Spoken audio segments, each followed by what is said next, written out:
예, 안녕하세요. 백두산 금융연구소의 백두산입니다. 10월 30일 현재 오후 7시 50분 정도 좀 지나고 있습니다. 레몬님이 3시간쯤 전에 질문을 남겨놓으신 게 있는데요. 이거 좀 한번 보도록 하겠습니다. 금리를 내리면 상식적으로 원달러 환율도 같이 내려가는 게 맞죠? 그리고 또 하나, FOMC에서 금리 인하하면 다시 갭을 매크로 위로 올라가려는지 에 관해서 이렇게 한 두 가지 정도 내용의 질문이 나왔습니다.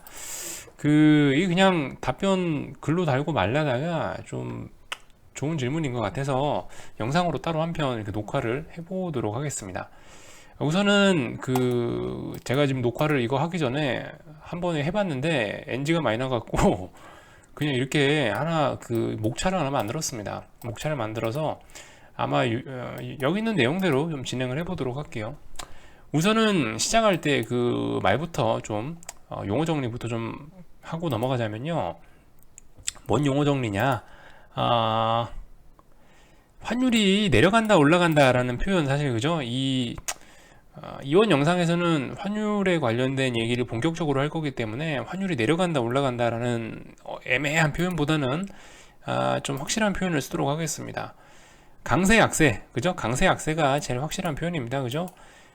그래서 지금 요 기준으로 보시면 이 원달러 환율이죠. 이렇게 내려가는 건 뭐예요? 이거 원화 강세입니다. 이게 원화 강세. 이렇게 올라가는 것보다 원화 약세입니다. 이거는 기본적으로 뭐 이렇게 깔고 일단 넘어갈게요. 용어는 이렇게 정리를 하고, 자, 여기서 그래서 어쨌든 환율이 금리를 내리면 환율이 내려가는 게 맞냐? 질문을 주셨는데, 경제학 교과서에 있는 내용 먼저 한번 얘기를 해보겠습니다. 이론적인 얘기. 자, 이론적인 얘기는 어떠냐면은 금리를 내리면 어떻게 되겠습니까? 통화 가치가 떨어지죠. 통화 가치 떨어지면 어떻게 된다? 상대적으로, 그러니까 미국 금리 내리면 달러 가치 떨어지고 상대적으로 어떻게 된다? 신흥국 통화 가치는 이렇게 올라가게 된다. 아시겠죠? 요게 교과서에서 나온 얘기입니다. 반대로 미국 금리를 올리면은 상대적으로 달러의 가치가 올라가고 상대적으로 신흥국 통화 가치는 이렇게 내려오게 된다. 요게 경제학 교과서에 나온 얘기입니다. 근데 어디까지나 지금 제가 전제를 깔고 가죠. 경제학 교과서에나 나오는 얘기라고. 사실상 여러분들 좀 이런 얘기를 하면은, 이런 얘기를 하면 뭐 욕을 먹을지도 모르겠어요. 근데 사실상 금리하고 환율은 밀접한 관련이 있긴 한데 이 상관관계를 너무 강하게 갖고 가시면 안 될 것 같습니다. 실제로 여러분 공부하실 때나 투자하실 때 물론 금리와 환율이 같이 움직여요. 같이 움직이는데 굉장히 좀 느슨하게 이 상관관계를 딱 고체처럼 강하게 보시면 안 되겠습니다. 물처럼 그냥 이게 좀 흐물흐물한 관계다라고 생각하시는 게 좋을 것 같아요. 자, 무슨 얘기인지, 좀 그게 무슨 의미를 하는 건지 좀 자세하게 내용을 말씀드리자면은, 금리 인상하면은 달러 강세라고 생각하시고 금리 인하하면 달러 약세라 생각하시는데 그렇지 않아요.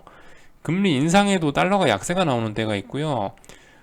금리 인하에도 달러가 강세가 나오는 때가 분명히 있습니다. 사례 얼마든지 있습니다. 사례는 얼마든지 있어요. 당장 2006년, 7년, 8년에 미국이 금리 인상할 때 달러는 약세를 보였던 그런 기간이 있고요. 무려 몇 년 단위로. 그리고 2008년 금융위기 때나 하여튼 각종 위기 때 어땠습니까? 각종 위기 때 미국이 위기를 극복하기 위해서 금리를 인하했지만 그때마다 왜 우리나라 환율은 1200원, 1500원을 갔을까요? 그죠? 왜 우리나라 환율은 약세를 보였는가? 그죠? 얘기 나왔죠? 이렇게 되면 여러분은 어때요? 이 금리하고 환율의 상관관계가 딱 완벽하게 체결돼서 이렇게 빡빡하게 움직이는 게 아니고, 금리는 금리고 환율은 환율이구나, 이렇게 좀 서로 좀 어느 정도 독립성을 좀 유지하고 있다라고 생각할 수가 있겠죠. 실제적으로 이 두 개를, 환율과 금리를 딱 붙여서 이렇게 생각을 해버리면 실제적으로 우리가 투자할 때나 현실을 보는 데 있어서 좀 장애가 생깁니다. 그래서 이 두 개를 좀 떼어놓고 보셔야 되겠습니다. 그래서 경제학 교과서에는 두 개가 이렇게 해서 딱 써놨죠. 두 개가 완벽하게 딱딱딱 맞게 움직이는 것처럼 써놨는데 그렇지 않다는 겁니다. 그럼 이제 현실적인 얘기를 해야 되겠습니다. 우리 투자자니까. 실제적으로 돈을 투자할 때는 교과서 보고 하시면 안 돼요. 망합니다. 그러면 현실에서는 금리와 환율이 좀 이제 다르게 움직이게 되겠죠. 금리와 환율이 분명히 다르게 갑니다. 바로 이쪽으로 넘어와서 보면은 사실 실제적으로 이 환율에 영향을 미치는 건 이 해당 국가들 간의 경제가 어느 나라가 더 좋냐가 가장 중요합니다. 예를 들면 방금 제가 얘기했던 2006년, 7년, 8년의 사례를 말씀드려 보자면 그때 상황이 이래요. 2006, 7, 8년에 미국 경제 좋았거든요. 근데 문제는 신흥국 경기가 말도 안 되게 너무 좋았어요. 그때 너무 좋았어. 그때 뭐 LG화학, 현대차니 뭐 하여튼 우리나라의 전업종, 조선업종이니 뭐 다 잘 나갔어요. 미국 경기가 10만큼 좋았다면 우리나라는 100이나 좋았어요. 그랬기 때문에 어떻게 됐다? 미국이 금리를 아무리 올려도요, 신흥국 통화가 강세를 보였습니다. 신기하죠? 또 뭐 반대의 경우도, 또 그리고 최근의 경우도 생각해 볼 수가 있겠죠. 예를 들면은 작년하고 올해 어땠습니까? 미국 경제는 4% 성장을 했는데 우리나라 경제는 2%대를 뭐 턱걸이 하거나 2%도 안 됐죠. 어떻게 됐어요? 그러니까 환율이 계속 한동안 원화 약세로 계속 지속이 됐습니다. 달러는 초강세가 나오고요. 어떻습니까? 그죠? 그러니까 실제적으로 여러분들이 그 환율을 보실 때는 이 해당 국가 간에, 미국과 신흥국 간에 어디가 경기가 더 핫하냐를 보시면 좋을 것 같아요. 일단 그게 제일 먼저고요. 이제 여기에다가 이제 이 경제 상황이 이런데 금리를 올리냐 내리냐, 이제 이거는 거기다 이제 더해서 거기다 이제 이게 메인이고 어디가 경기가 더 좋냐가 메인이고 거기에 이제 금리라는 요소를 집어넣어서 판단을 하시면은 되지 않을까 싶습니다. 참 어렵죠. 그죠? 어떤 면에서 어렵죠. 그리고 자, 아무튼 넘어가고 또 하나는 QE, QT. 요게 또 환율에 영향을 많이 미치게 됩니다. 사실 옛날에 금융위기 때까지는 없었는데 2008년 이후로 새롭게 등장했죠. 양적 완화하고 양적 긴축, QE, QT라고 하는데 이 제도가 결과적으로 뭐 연준에서 채권 매입 프로그램, 뭐 채권, 하여튼 연준에서 채권을 샀다 팔았다 하면서 시중에 유동성을 공급해줬다 풀었다 공급해줬다 풀었다 하는 정책이 양적 완화, 양적 긴축인데 이게 사이즈가 워낙 크다 보니까 이거 자체가 달러 가치에 그 환율에 영향을 주는 겁니다. 양적 완화를 하면 어떻게 돼요? 연준이 시중에다 돈을 확 풀어내죠. 그러면 어떻게 된다? 달러가 많아지니까 상대적으로 신흥국 통화는 희소해져서 신흥국 통화 가치가 올라가게 된다. 반면에 양적 긴축을 하면 어떻게 된다? 연준이 시중에 풀려 있는 달러를 싹 끌어들인다. 달러가 희귀해지고 상대적으로 신흥국 통화가 많아지기 때문에 신흥국 통화의 가치가 떨어지게 된다. 아시겠죠? 이렇게 생각하시면 될 거고. 그리고 또 이 재정 정책을 빼놓을 수 없습니다. 미국 정부의 재정 정책이 또 달러를 시중에 풀어놓냐 아니면 걷어가냐, 이거를 영향을 미치는 가장 또 중요한 요소 중에 하나이기 때문에 이 부분도 잘 알아야겠죠. 예를 들어서 미국 정부가 하도 세금을 많이 걷어들여서 시중에 달러가 씨가 말랐다. 그렇게 되면 어떻게 될까요? 상대적으로 신흥국 통화가 훨씬 많아지죠. 달러는 없고 신흥국 통화가 많아지기 때문에 신흥국 통화는 약세를 보이고 달러는 강세를 보이고. 자, 반대로 재정정책, 적자 재정을 펼쳤습니다. 미국 정부가 경기 부양책 하기 위해서 댐도 짓고 뭐 다리도 짓고 고속도로도 놓는다고 막 대규모 토목공사를 했어요. 그렇게 되면 어떻게 돼요? 시중에 민간에 달러가 많이 풀리죠. 그렇게 되면 상대적으로 전 세계에 달러가 많아지고 신흥국 통화는 상대적으로 그죠? 희소해지겠죠. 그렇게 되면 어떻게 된다? 달러 많아지니까 달러 가치 떨어지고 신흥국 가치 올라가고 이렇게 되겠습니다. 재정 적자 시에 이런 식으로 생각을 하셔야 될 것 같아요. 근데 이제 그래서 결과적으로 지금 현재 상황과 앞으로 미래가 어떻게 될 거냐에 관한 얘기를 한다고 하면요. 지금 우리 환율에 가장 영향을 미칠 수 있는 것들, 사실 이제 다 똑같습니다. 이 모든 시장의 가격은 이미 이러한 제가 말씀드린 이런 뭐 경제가 어디가 더 좋네, 재정 정책이 어떻네, 이런 것들을 이미 다 포함하고 있는 가격이기 때문에 저런 것들은 다 포함되어 있고 이미 그래서 이제 앞으로 이 환율에 영향을 미칠 만한 그러한 요소라면은 제가 봤을 때 이제 저거 두 가지입니다. 미중 무역 분쟁에서 미국이 중국과 어떤 통화 협정을 맺느냐 하고 또 그리고 미국이 양적 완화를 한다는 거 요거 두 개가 지금 현재의 이 원달러 환율을 보는 데 있어서 가장 핫한 키워드라고 할 수가 있겠습니다.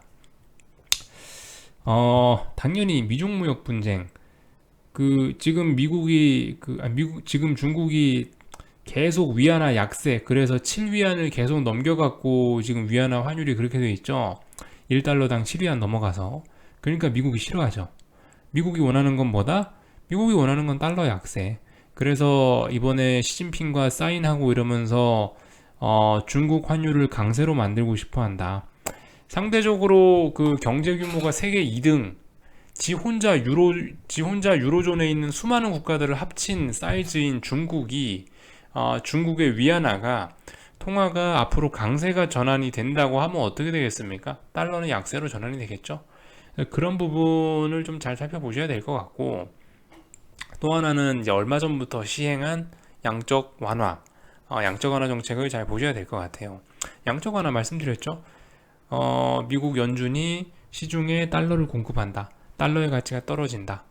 그러니까 지금 제가 봤을 때 이 당분간 한동안 한 1, 2년 이상을 이 환율 쪽 달러 가치, 원달러 환율 이쪽을 결정할 요소는 핵심 키워드는 요 두 가지입니다. 미중 무역 분쟁하고 양적 완화. 요거 두 가지가 키워드고요. 결론적으로 제가 봤을 때 방향은 원화 강세, 달러 약세가 앞으로 한 1, 2년 가까이를 시장을 지배를 할 것 같습니다. 단기적인 얘기를 하자면 솔직히 이제 오늘 저녁에 미국이 금리를 인하할 거라고 얘기를 하는데 오늘 저녁에 금리 인하할 거는 사실상 이미 시장에 충분히 반영이 된 거라 자연적으로 금리 인하라는 얘기는 일단은 시장에서 받아들이는 건 뭐죠? 연준이 이제 좀 완화적인 스탠스를 취할 거구나. 그러면은 연준이 완화적인 스탠스를 취하면 상대적으로 어떤 위험자산 쪽은 좋을 수밖에 없겠구나. 위험자산 좋겠구나. 라는 쪽으로 받아들여서 이렇게 위험자산인 코스피를 한국을 막 투자를 하면서 환율이 이렇게 됐어요. 지금 제가 봤을 때 요 10월 달 들어서 환율이 이렇게 강세를 나타낸 거는 원화가 이렇게 강세를 나타낸 건 오늘 저녁에 미국이 금리 인하를 할 거에 대한 선반영적인 성격이 있다고 생각이 되고요. 그래서 정작 이제 오늘 저녁에 이거를 인하하게 되면은 재료 소멸이죠. 그죠? 재료 소멸, 재료 노출. 금리 인하라는 재료가 노출이 됐기 때문에 추가적으로 더 강세를 보이기보단 앞으로는 좀 이렇게 약세를 보일 것 같다는 생각이 듭니다. 실제로 여기 보시면 기술적으로도 갭이 상당히 많고요. 갭 보이시죠? 갭 상승, 갭 하락. 솔직히 뭐 어디까지 올라가겠다 그런 건 잘 모르겠습니다. 근데 갭이 생각보다 많아서 재수가 없다면은 제가 봤을 때 다시 1200원대 한번 다시 터치하지 않을까라는 생각도 듭니다. 예. 개인적으로는 좀 그렇게 봐요. 이 재수 없으면 1200원도 다시 한번 찍을 수 있겠구나. 11월 생각보다 괴로울 수 있겠구나. 라는 생각도 뭐 듭니다. 근데 어쨌든 이렇게 미래에 뭐 어디까지 오를 것이다, 어디까지 내릴 것이다 라는 거를 알 수가 없기 때문에 그런 얘기를 지금 하는 거는 제가 봤을 때 이거는 아무런 의미가 없는 것 같고요. 다만 뭐 참고만 하세요. 참고만. 갭이 여기저기 많이 뚫려 있으니까 이제 최악의 경우는 안 좋아질 수도 있겠구나. 요 정도 생각을 하고 계시면 될 것 같습니다. 이게 원래 이 좀 짧게 얘기가 될 줄 알았는데 이게 저도 쉽게 설명한다고 했는데 길어졌네요. 제가 이게 어떤 설명 이런 거에는 좀 소질이 좀 없나 봅니다.